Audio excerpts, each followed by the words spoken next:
This is my disclaimer. Don't do anything stupid, okay? Just keep this information in case you really need it in your little tool bag in your brain. Practice with your slingshot.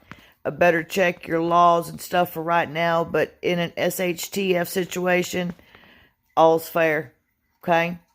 Anyhow, don't be stupid. Don't get yourself in trouble.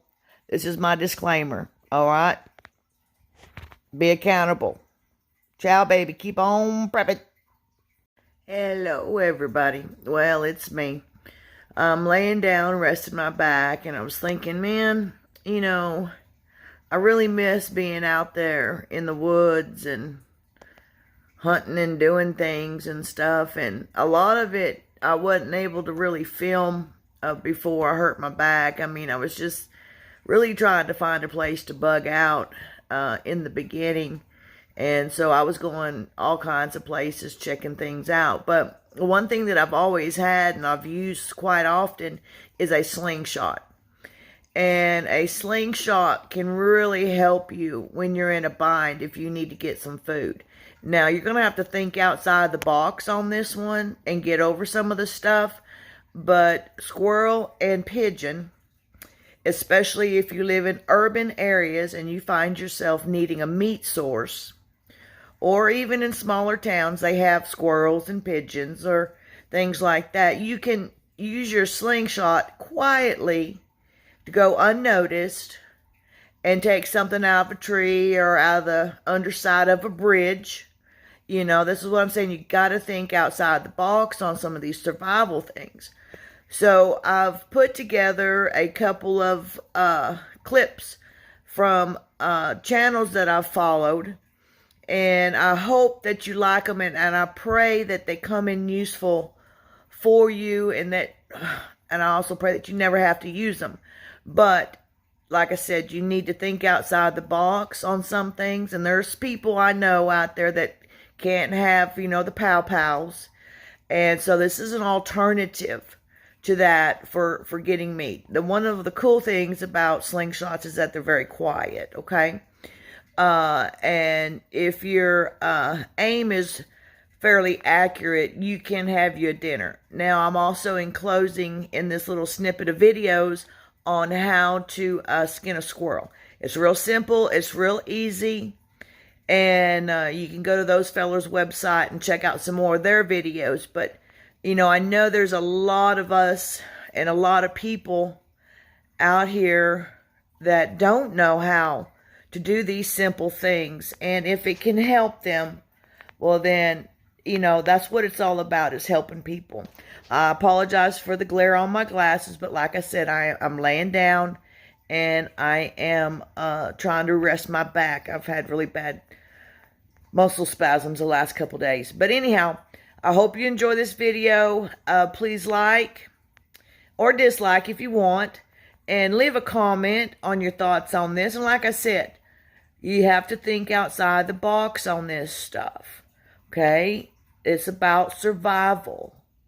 Anyhow, stay blessed, keep on prepping, and stay frosty.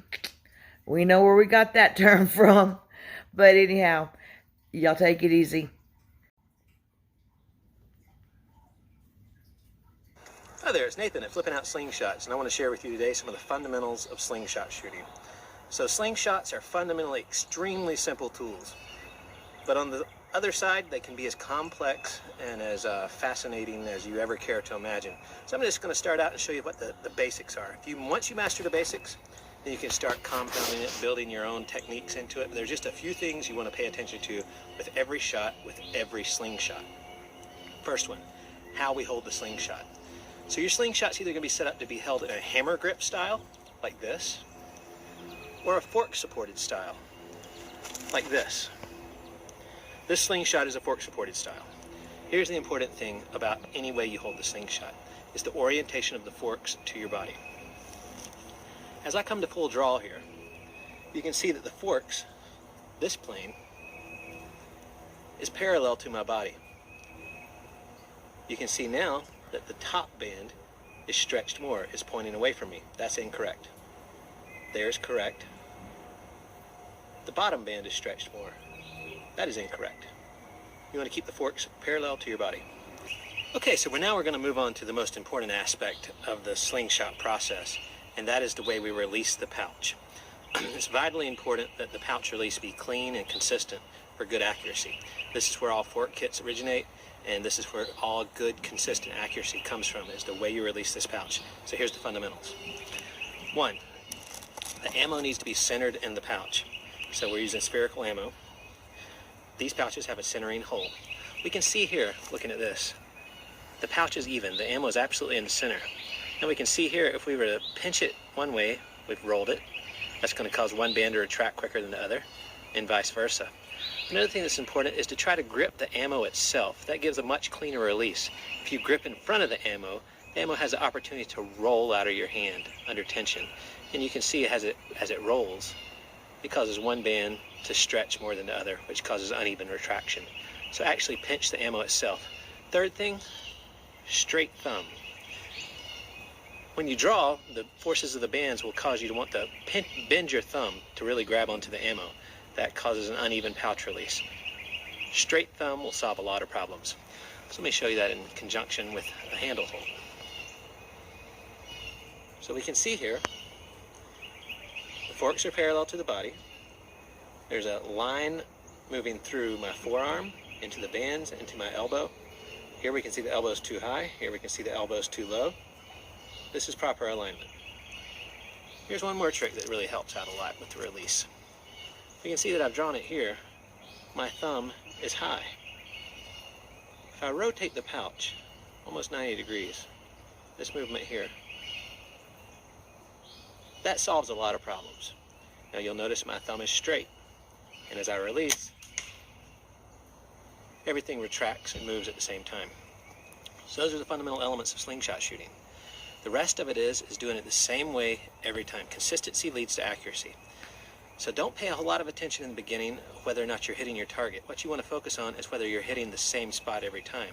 If your shots are going everywhere, there's something off in either the way you're holding the slingshot or the way you're releasing the pouch. Probably it's where you're releasing the pouch. So first, start with consistency. If you're not hitting your target but you're putting all the shots in the same spot, that's good. That's easy to correct.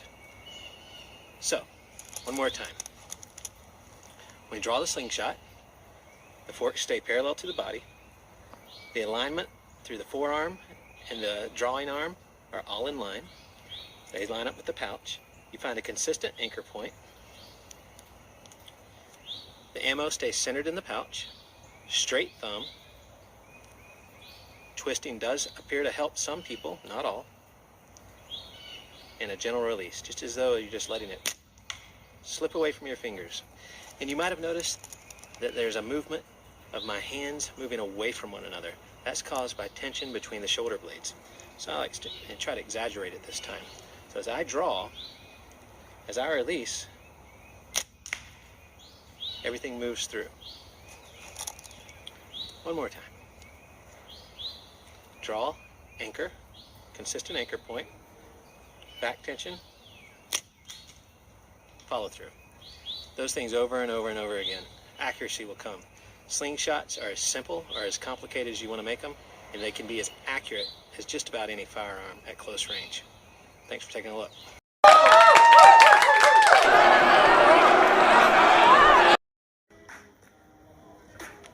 That has gone some distance, hasn't it? About being liberated. Doesn't get much more liberating than a handful of rubber bands. Now you say, a handful of rubber bands, how can that be a good band set? Well, many a meal has been made with chained rubber bands, a natural fork slingshot, and stones for ammo. And we'll go into how to build